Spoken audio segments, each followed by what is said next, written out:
Olá pessoal, tudo bem com vocês? Sejam bem-vindos a mais um vídeo aqui no nosso canal. Eu sou o Matheus Conceição e olha só, gente, hoje eu não posso perder tempo, viu? Eu tenho uma boa e uma má notícia para vocês sobre a prorrogação do auxílio emergencial. Uma boa notícia é que nós temos um auxílio emergencial aprovado em um estado, vou dizer que estado é esse, trazer todos os detalhes. E a má notícia sobre a prorrogação do auxílio emergencial é com relação à votação. Eu tenho uma péssima notícia para vocês. Mas dentro dessa má notícia, pode ser que saia uma boa notícia. Eu vou trazer todos os detalhes para vocês a respeito desse assunto. São duas importantes notícias. Mas antes eu conto com a sua ajuda e também com aquela força que vocês me dão todos os dias para que você curta esse vídeo. Se inscreva aqui embaixo no canal se você ainda não é inscrito ou se você ainda não é inscrita. Deixe aqui embaixo os seus comentários, a sua opinião com relação ao conteúdo desse vídeo e compartilhe esse vídeo com o máximo de pessoas que você puder. Eu conto com a sua ajuda para que você assista até o final.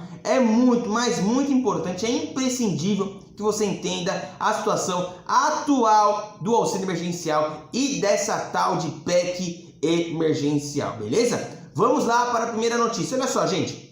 Muitos estão na expectativa da prorrogação do auxílio emergencial federal, do auxílio emergencial federal. No entanto, diariamente, praticamente, ou um dia sim, um dia não, eu trago uma lista com os auxílios emergenciais municipais e estaduais que já foram aprovados, tá? E hoje eu volto aqui para falar novamente sobre esse assunto e trazer mais um auxílio emergencial que foi aprovado. Matéria na tela, olha aí. Rio de Janeiro, deputados aprovam auxílio emergencial de até R$300 para desempregados. Alô, alô, você que é do Rio de Janeiro. Tá aí, auxílio emergencial aprovado. Mais detalhes. Os deputados da ALERJ, Assembleia Legislativa do Rio de Janeiro, aprovaram hoje, isso foi ontem, tá? Um projeto de lei para a criação de um auxílio emergencial de até R$300 para famílias em situação de vulnerabilidade social no estado do Rio de Janeiro. O programa Supera Rio é de enfrentamento à pandemia da Covid e tem validade até o final de 2021. Segundo o projeto, poderão receber o auxílio pessoas que comprovem renda igual ou inferior a R$100 ou aquelas que não possuem vínculo formal de trabalho há mais de 6 meses. A proposta é do próprio presidente da ALERJ, o deputado André Ceciliano, do PT, e agora segue para a sanção do governador em exercício, Cláudio Castro, tá? O projeto prevê que cada beneficiário receba o pagamento de R$200, com um adicional de R$50 por filho menor de idade, limitado a 2 crianças ou adolescentes. O auxílio emergencial estadual não poderá ser acumulado com Bolsa Família. Olha só, muita atenção. Vou repetir. O auxílio emergencial estadual não poderá ser acumulado com Bolsa Família, nem com o eventual auxílio do governo federal. Então, aqui, se você for receber esse benefício do Rio de Janeiro, você não vai poder receber o Bolsa Família. E se o auxílio emergencial for prorrogado, você não vai poder acumular com o auxílio emergencial federal. Essa é uma regra da lei que prevê o auxílio emergencial do Rio de Janeiro. Então não tem como receber os dois. Ou recebe o auxílio emergencial do Rio de Janeiro, ou recebe o auxílio emergencial federal.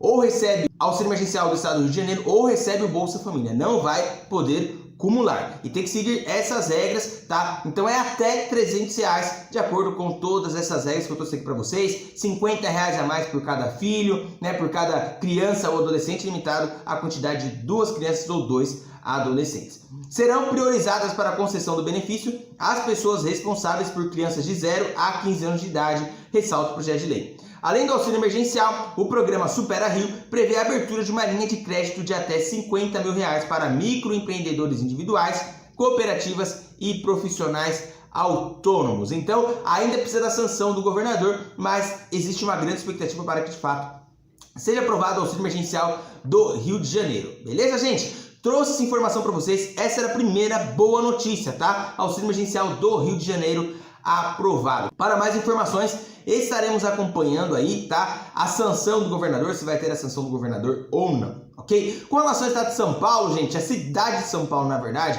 Eu vou obter mais informações porque havia uma sessão prevista para ontem, né, na Câmara. Nós tivemos a primeira votação, foi aprovado 50 votos a 0, votação assim, aprovação unânime do auxílio emergencial da cidade de São Paulo, tá? Mais 3 parcelas de R$100. Estamos aguardando a segunda votação para que tenha de fato o pagamento do auxílio emergencial na cidade de São Paulo. Beleza, gente? Agora vamos falar sobre a péssima notícia, a má notícia da prorrogação do auxílio emergencial. Estava prevista para amanhã a votação da PEC emergencial, mas pelo que parece não vai acontecer, gente. Só pode ser brincadeira, né? Matéria na tela. Olha aí. PEC emergencial pode atrasar a volta do auxílio emergencial. Prevista para esta quinta-feira, dia 25/2, a votação da PEC emergencial, que abre caminho para a retomada do benefício, deve ser adiada. Líderes de partidos no Senado rejeitam a desvinculação de gastos com saúde e educação, incluída no parecer da proposta. Ontem eu havia falado para vocês, olha, a PEC emergencial tem outros assuntos e eu não entrei em detalhes. Mas, por conta dessa notícia, eu vou ter que entrar em detalhes para vocês entenderem. Essa PEC emergencial, tá? Ela não trata apenas do auxílio emergencial, ela trata de outros assuntos que irão causar um impacto também na nação brasileira, em municípios e estados. Eu vou trazer mais detalhes para vocês a partir de agora, tá? Por que é uma péssima notícia e por que é uma boa notícia também ao mesmo tempo?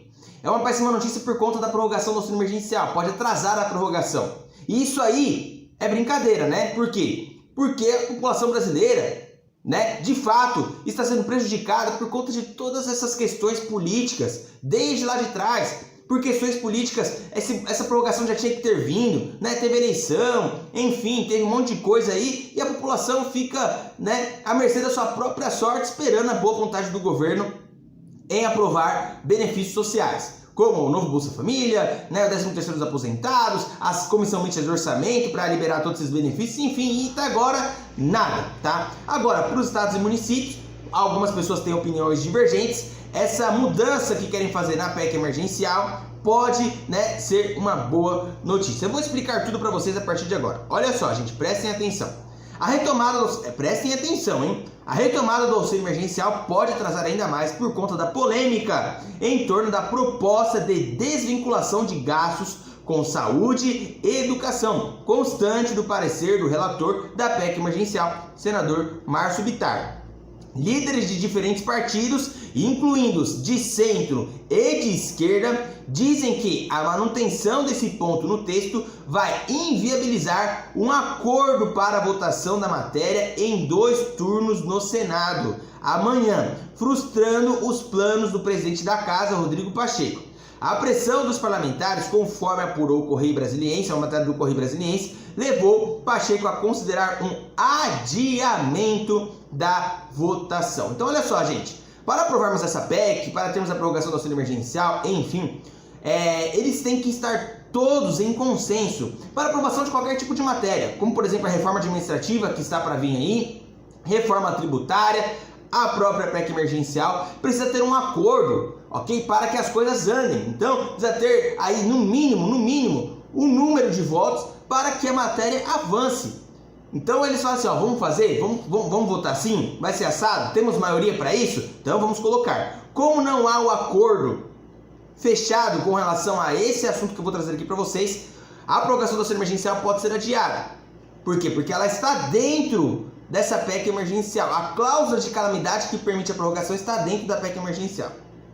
Como se trata de uma proposta de emenda à Constituição, a matéria precisa ser aprovada em 2 turnos, como eu disse para vocês, por no mínimo 49 dos 81 senadores, portanto, 3/5 em 2 turnos. É necessário um intervalo regimental de 5 dias úteis. Então, gente, precisa ter esse acordo para que chegue nesses 49 votos. Ok? Porque se não chega nos 49 votos, ela não avança para a Câmara dos Deputados, tá? Então tem que ser em 2 turnos. E é necessário um intervalo regimental de 5 dias úteis. Mas esse interstício pode ser revisto se houver entendimento entre os líderes. A dificuldade é que, além de mudanças no texto da PEC emergencial, os líderes partidários exigem o cumprimento do prazo regimental de 5 dias para que possam apresentar emendas. Então nem tudo são flores, nem todo mundo está concordando. A polêmica começou depois que Bittar, o senador Márcio Bittar, que é o relator da PEC emergencial, apresentou seu parecer a líderes partidários na segunda-feira. O texto propõe um protocolo de responsabilidade fiscal e uma cláusula de calamidade para que o governo possa manter o pagamento do auxílio emergencial sem respeitar o teto de gastos. Para garantir os recursos necessários à concessão do benefício, o relator incluiu na matéria a proposta de desvinculação das receitas previstas na lei orçamentária para saúde e educação. Agora vocês vão entender o porquê. Dessa forma, seriam revogados os dispositivos da Constituição que garantem o percentual de repasses mínimos para essas duas áreas, o que obrigaria o Congresso a defini-los a cada ano. Então isso aqui é um caso sério também.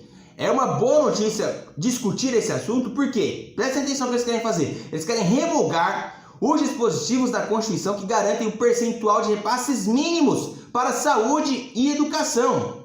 Mas, Matheus, não dá para ter tudo também. Querem ter a prorrogação do auxílio emergencial, mas não querem, estar sujeitos à contrapartida, que seria uma reforma administrativa, não quer tirar essa questão do percentual mínimo destinado à saúde e educação. Mas olha só, pera lá.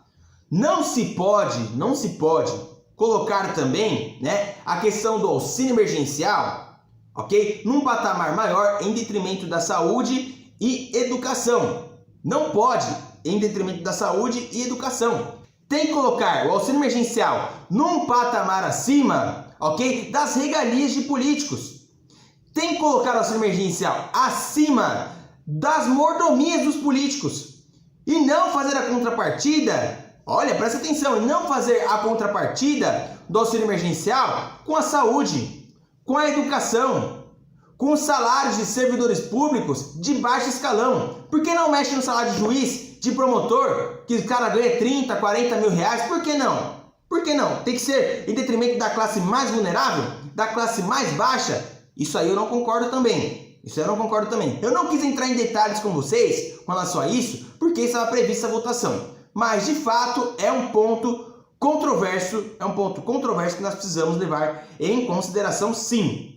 Tá? Então, seriam revogados os dispositivos da Constituição que garantem, vai mudar a Constituição Federal. É algo muito sério, tá? Seriam revogados os dispositivos da Constituição que garantem o percentual de repasses mínimos para essas duas áreas, saúde e educação, o que obrigaria o Congresso a defini-los a cada ano. Então, todo ano tinha que definir um percentual mínimo. Então, não haveria essa garantia. Atualmente, os estados e o Distrito Federal têm de destinar 12% das receitas com impostos às ações de saúde. Os municípios precisam aplicar o equivalente a 15%. Ok? E aí eles ficariam livres para fixar um exemplo, 5%, 7%, não existe esse patamar mínimo, não existiria esse patamar mínimo. Na União, esse índice também era de 15% da receita corrente líquida até 2017, quando o piso passou a ser atualizado pela inflação.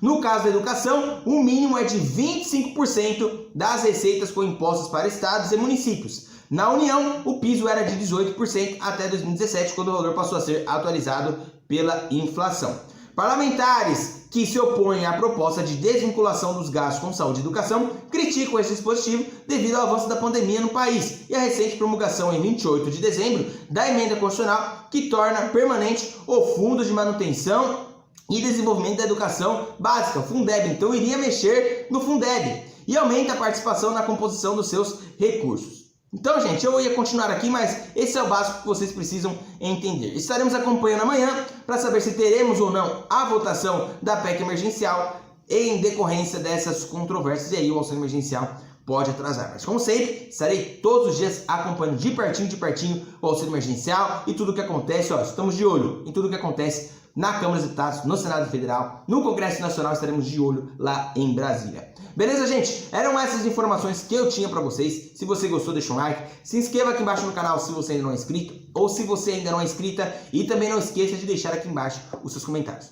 Um forte abraço e até o próximo vídeo. Tchau, tchau.